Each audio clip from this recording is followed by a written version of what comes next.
Hey everybody, this is Rabbit. Welcome back to the channel, and today we're going to be talking about the new American tank, the 120S. And as you can probably tell by the thumbnail, this tank is not exactly very good, but it's interesting to look at the reasons why it's not good. On paper, the 120S looks like it's a reasonably functional tank, but in practice, a lot of this kind of falls apart for reasons that we will go into over the course of this video. Now keep in mind when watching this video, the crew I'm using for the 120S is actually one of my 150 American crews, so unless you want expert or ace, this is literally as good as you will ever get with this tank. In these types of videos, we usually look at the mobility first, and that's convenient because the mobility is hands down the weakest part of this tank and easily the aspect that holds it back in performing the most. The 120S is rocking a mere 750 horsepower engine, the same on the original M60, but instead of moving the roughly 46 tons on the original M60, you're now moving 56 tons, which will obviously result in a pretty noticeable drop in automotive performance, but also the 120S's significantly higher battle rating than the original M60, so it fights opponents that are generally more capable and more mobile. On top of that, you keep the original M60 transmission, so you're stuck with a mere 9 kilometers an hour in reverse. Now, I did an entire series looking on the Israeli Magox, which is about 14 or so vehicles, all based on the M60 chassis, so I have a little bit of experience with this engine and this transmission, and my general thoughts with the M60 was that the vehicle was incredibly sluggish stock, but spaded at least kind of sort of performed okay at its battle rating, whereas the 120S is even more sluggish stock, but unlike the 8.0 era M60s, this never really gets to the point of having an acceptable amount of mobility, at least for a 10.0 vehicle where on average vehicles are generally a lot faster. I found the cruising speed of the 120S locked in at about 30 to 35 kilometers an hour. You could maybe hit 40 if you had a big enough straightaway, but if you really wanted to go above 40 kph, you either needed a really long straightaway or a really steep cliff to drive it off of, and I would definitely recommend the latter. On top of that, it doesn't really turn or maneuver all that well either, and will lose basically all of its speed if you have to do any turning in the process. So it's not just lacking in top speed and acceleration, it's also lacking in overall responsiveness, and this basically kills every other aspect of the vehicle that might otherwise be viable. Moving on to protection, you'll be glad to know that the M60 hull also lets the vehicle down in this area as well pretty significantly, because it turns out the M60 has basically exactly the wrong level of armor. It has exactly enough armor to generate efficient spalling, but not so much armor that it will actually consistently stop shells. This is also kind of awkward because unlike the Abrams, the M120S doesn't have the fuel tanks to the left and right side of the driver, so I found often that hits to the left or right side of the hull would generate enough shrapneling and enough of an angle to knock out a sizable chunk of the crew, if not take all of them out, especially on the left hand side. This of course makes it very difficult to peak corners with the 120S unless you can do it quickly, but as we discussed with the engine, you definitely can't do that either, and none of this is helped by the rather massive turret ring. While the Abrams does have a somewhat big turret ring on its own, the 120S has a much bigger one and is noticeably thinner to the point where autocannons like the BMP-2 can just straight up take out your entire crew through for the front. The only minor saving grace, and this is kind of a weird and very minor one, is that there is no firewall currently modded between the engine and the crew compartment, so if an opponent hits you from the back, it is very likely the engine will eat all of the shrapnel, but you also have a rather large hump on the back of the vehicle, so you can't exactly shoot over the engine deck, and obviously with the 9 kph reverse gear, driving around backwards is not really viable on any level. It's just an oddity in that the vehicle sometimes survives hits to the direct rear, and that's about it. I would say the complete lack of ammo in the turret is a saving grace, but it turns out because the turret is basically completely empty and generates really efficient spalling patterns, this is basically never going to save you. The turret is the M1A1 turret, and it seems like this should be a real improvement, but there are both issues with the vehicle itself and with the A1 turret in general that I ran into quite frequently. The breach on the M1A1 represents a bit of a weak point and can often knock out your gun, but also sometimes takes half your turret crew with it, and I'm not entirely sure why this is, because looking at the vehicle model, it seems like the breach should be absorbing enough of the shrapneling that it shouldn't be a serious threat to the crew, so I'm not really sure what's going on with this. However, breaches at this battle rating tend to be very inconsistent in general, so I'm just going to chalk this up to sabos being very weird. The real problem for me is when you start looking at the roof armor. I was killed twice by high explosive and heat rounds hitting the gunner sight, which doesn't really make a lot of sense, but it's at least not that crazy. I was taken out 3 times by heat and high explosive rounds hitting the machine guns, which doesn't make the slightest bit of sense, and I have no idea how that's even possible. I was also taken out or had most of my crew knocked out by sabos hitting the roof of the turret, which based on the angle of attack makes basically no sense unless it's made out of aluminum foil, and I have no idea why that's even possible. However, the point where I realized that the Abrams turret armor was completely modded incorrectly was when a Sturm S hit the grenade launcher and knocked out my entire turret crew with overpressure, which naturally led me to the conclusion that the Abrams roof armor is probably just modeled incorrectly, because a lot of these hits make literally no sense for a modern MBT. If you think that's just a US main complaining, I actually did finish spading a lot of the Russian MBTs a few months ago, and I never experienced these problems. Also, in the background you can see footage of me shooting basically every part of the roof of a T-90 with the 120 high explosive shell on the Leopard 2PL, and as you can see, it does basically nothing. It will just knock out the machine gun's optics or some of the ERA. It doesn't actually do anything to the vehicle or crew, and you might think I'm saying that like this is incorrect. However, it's the opposite. This is actually correct. This is how it's supposed to work, and this is how basically every modern MBT should react to a basic high explosive shell hitting its roof armor. You shouldn't be getting overpressure killed through the machine guns. Yet again, the developers have gotten it correct on the Russian tank, but not correct on the American tank. Getting a little weird at this point. Now, somebody might reasonably ask why I'm harping so much on the roof armor, but it turns out the M60 chassis is a lot taller than the Abrams chassis and basically everything else at its battle rating,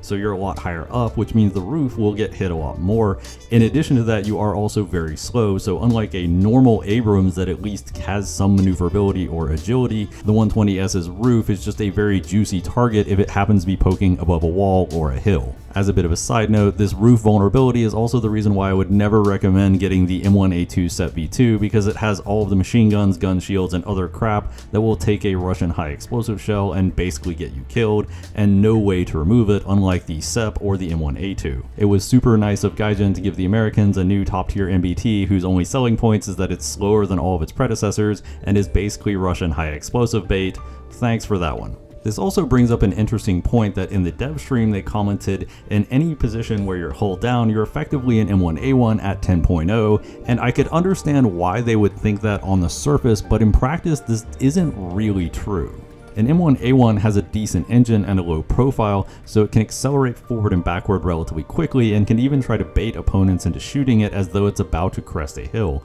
whereas the 120S takes forever to crest that same hill, more than enough time for somebody to shoot your breech out before you get anywhere near a firing position. Additionally, once you fire, the 9 km/h reverse gear means you're very vulnerable to return fire while you're trying to get back behind the hill. The only position where you would be hull down and technically the same as the M1A1 is a position where you're hull down and can't move, and honestly the turret just isn't strong enough for you to ever be doing that, either in the M1A1 or the 120S. And this is ultimately the crux of why the 120S effectively has no armor whatsoever, is basically the mobility. You can't rush an opponent around a corner because you can't rush them at all. Additionally, unlike the M1A1, you actually have a slower turret drive. I had to check this in the stat screen because I started to feel that the turret was slower, especially playing this alongside the base M1, and it turns out it actually is noticeably slower. It's not a big deal, but you will notice the difference, and this does reduce your ability to wiggle the turret back and forth to try and keep your opponent from scoping in the breach.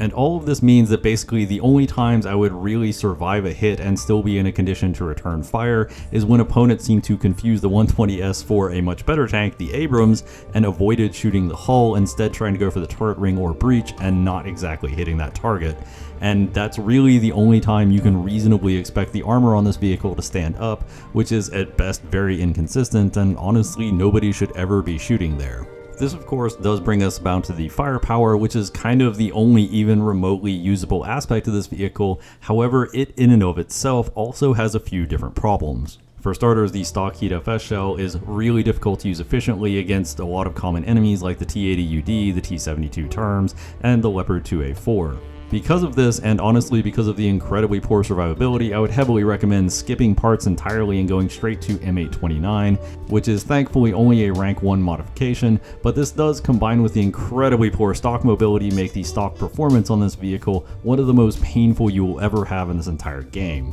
M829 is a very competent shell for this battle rating, peaking at close to 500mm of penetration and honestly performing pretty well against most opponents. There are obviously opponents that you will have to take aim carefully against, but for the most part you can just kind of click on enemies. The upgraded shell M829A1 does add around 100mm of penetration, but in practice this isn't actually enough to meaningfully change how you engage most opponents. Pretty much anyone that you can click on the middle of with M829, you can also click on the middle of with M829A1, but several common opponents, specifically the T80UD, which was added in the same patch and appears a lot, you can't really click on the middle of it and you have to aim with weak points with both shells, which in practice means M829A1 isn't the most important upgrade in the world, and against a lot of opponents doesn't make that much of a difference. Obviously, this does have features like thermal imaging, a laser rangefinder, and the always excellent Abrams reload, and notably it does have slightly better thermals than the M1A1. I'm not entirely sure if it's correct, but it is appreciated nonetheless, especially as this tank has very little else going for it.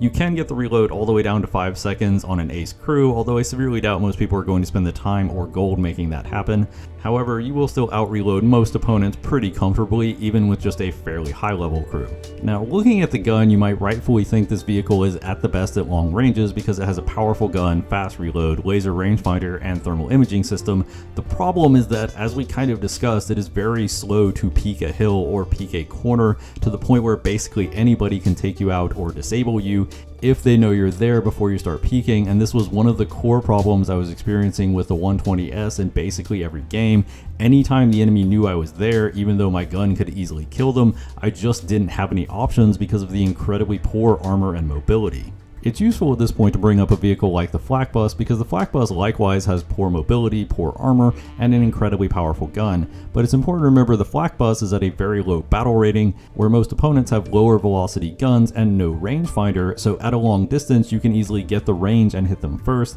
and because you have an APHE shell on the Flak Bus can easily land a kill if it pins them basically anywhere. Conversely, when you're playing the 120S at 10.0, you realize basically every vehicle has thermals, a laser rangefinder, and a dart, so basically every vehicle is exactly as good at sniping as you are, even though their darts are worse, and their reload might be worse. But all of those other vehicles can get to sniping spots more easily, and they can use those sniping spots better with their greater mobility, allowing them to peek the spot faster. I didn't find that much more success brawling with the 120S because the 120S can't really take corners efficiently, especially if the enemy knows you're there, and a lot of its kills kind of rely on the enemy either not seeing or being slower to shoot at you. I would also say the T80UD acts as effectively a soft nerf to the 120S because it means that the 120S can't just click on the middle of enemies, and while I'm not one to say that every vehicle should be able to click on the middle of every enemy, when you have so little else going for you, your gun kind of needs to be idiot proof, and the 120S's gun just kind of isn't idiot proof enough.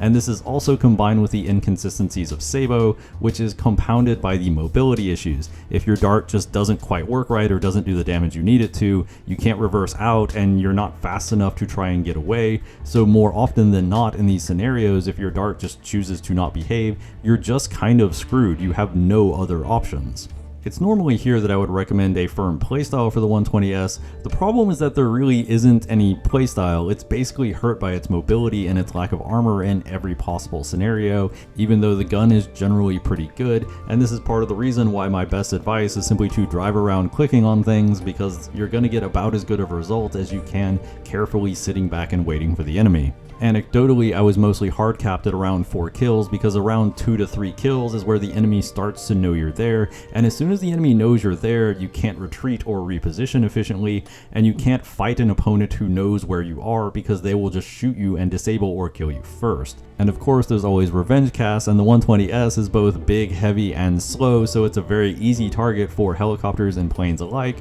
which happened way more in the 120S than in basically every other vehicle I was playing at this battle rating. You also run into another problem in that if your team starts to lose, you can't exactly retreat, so you quickly get surrounded and killed, and if your team starts to win, you aren't slow enough to join in on the kill frenzy and get a bunch of kills that way either. And of course you aren't really fast enough to be an efficient playmaker because the enemy will quickly figure out where you are, and at that point you're just kind of doomed. The best you can really hope for when driving the 120S is as a second or third tier backup that still can technically get kills, and that's about all you have going for you, to be honest. When I was getting close to being done spading the 120S, I went back and played the Galbatosh and the Magach 7C, and in general I found those vehicles to be far more enjoyable. While their gun is not as good, both vehicles tend to have about the same, if not slightly better armor due to the ERA and composites, and they have both notably more powerful engines and a lighter weight. So if pressed, I would probably take either of those 9.3 tanks over the 120S, even at 10.0 in most scenarios, because their shells can still kill things,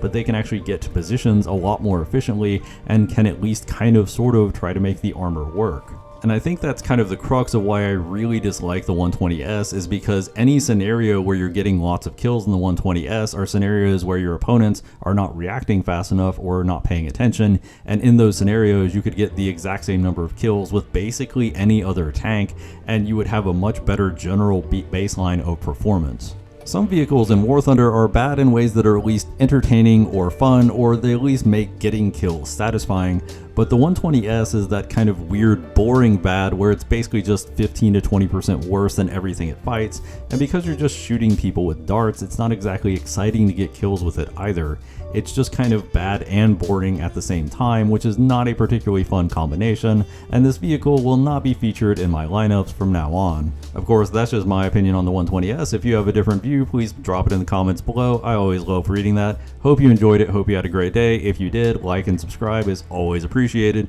As always, don't commit to shoes.